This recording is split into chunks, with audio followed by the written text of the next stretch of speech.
আসসালামু আলাইকুম। সততা ও দেশপ্রেমিক নাগরিক তৈরির উদ্দেশ্যে কাজ করে যাচ্ছে বাংলাদেশ ইসলামী ছাত্র শিবির। বাংলাদেশ ইসলামী ছাত্র শিবির বরিশাল বিশ্ববিদ্যালয়ের শাখা এক শিক্ষার্থী এক পুরাণ প্রকল্প 2025-এর আয়োজন করতে যাচ্ছে, যেটা আজ দুপুর 2:30 বিশ্ববিদ্যালয়ের মুক্ত মঞ্চে অনুষ্ঠিত হতে যাচ্ছে। এখানে মেহমান হিসেবে থাকবেন ঢাকা বিশ্ববিদ্যালয় কেন্দ্রীয় ছাত্র সংসদের সম্মানিত ভিপি, সকলের প্রিয় সাদিক কায়েম ভাই।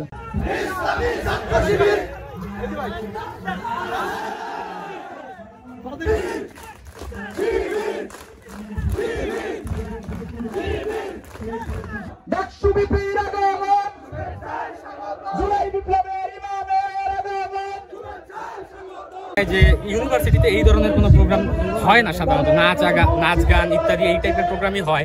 যদিও আমরা ইসলামিক কান্ট্রি একটা, তাও আমাদের বড় বড় প্রতিষ্ঠানগুলোতে সেগুলো হয় না। এই জন্য শিবির যে এত ভালো একটা উদ্যোগ নিয়েছে, যে ওয়ান কোরআন প্রজেক্ট 2025, এটা আমাকে মনোমুগ্ধ করেছে। তাদের এরকম ভালো উদ্যোগের জন্য আমি ধন্যবাদ জানাতে চাই শিবিরের। আমাদের একদম হৃদয়ের সবচেয়ে কাছের আমাদের মুসলিমদের কোরআন শরীফ দেওয়া হয়েছে। এটা আমার কাছে মনে হয়, এটা আমার কাছে সবচেয়ে আনন্দের বিষয়।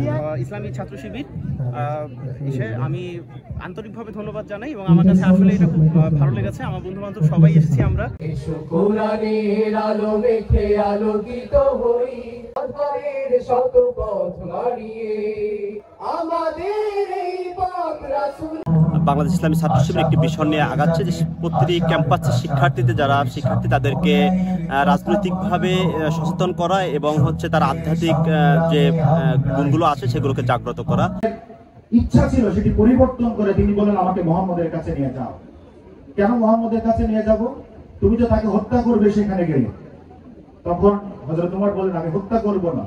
I'd like to hear the recitation from the mouth of Hযরত Muhammad সাল্লাল্লাহু আলাইহি ওয়াসাল্লাম। 13 সালে আপনাদের মনে থাকার কথা, অনেক বড় বড় আন্দোলন হয়েছে। 13 সালে ফেসিবাদ বিরোধী যে আন্দোলনগুলো হচ্ছিল, সেই আন্দোলনগুলোতে ইসলামী ছাত্র শিবির সামনে থেকে নেতৃত্ব দিয়েছে। এবং ওই সময় আমরা চেয়েছিলাম একটা সর্বদলীয় ঐক্য হোক।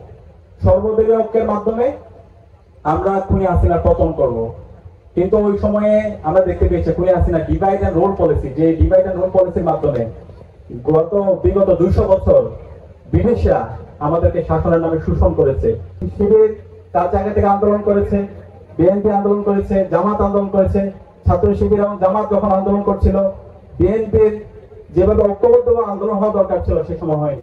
যখন মার্চ ফর ডেমোক্রেসির ঘোষণা দিয়েছিল, সেই কর্মসূচিতে ইসলামী ছাত্র শিবিরের প্রাইভেট বিশ্ববিদ্যালয়ের দায়িত্বশীল মানসুর শহীদ হয়েছিল, কিন্তু সেদিন ছাত্রদল এবং বিএনপি নেতৃবৃন্দ সেদিন রাস্তায় নামেনি। অথবা 5 মে সাপ্লাই যে গণহত্যা হয়েছিল, সেই সময় যদি বাংলাদেশের মুক্তিকামী ছাত্র জনতা এবং রাজনৈতিক দল সেদিন নামতো, তাহলে এর পরের দিনে হাসিনার পতন হয়ে যেত। শিবিরকে খুনি হাসিনা তার দোষরা বিগত 16 বছরে দানব আকারে হাজির করছে। তো আমরা যখন দেখি বাংলাদেশের যত ছাত্র সংগঠন অন্যান্য গ্রুপে ছাত্র সংগ্রাম মানে তাদের বিরুদ্ধে এই ধরনের অভিযোগ, নৈতিক অধপতনমূলক বিভিন্ন ধরনের অভিযোগ থাকে।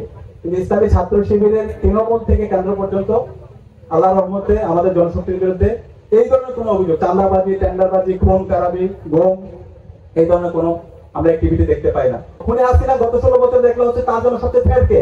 ইসলামী ছাত্র শিবির। ইসলামী ছাত্র শিবিরকে দমন নিপীড়ন করার জন্য, জাস্টিফাই করার জন্য শিবিরকে সে ডিহিউম্যানাইজ করেছে, বিভিন্ন ধরনের সে ফ্রেমিং করেছে, এবং এই ফ্রেমিং এ তাকে সহযোগিতা করেছে কালচারাল ফেসিস্টরা।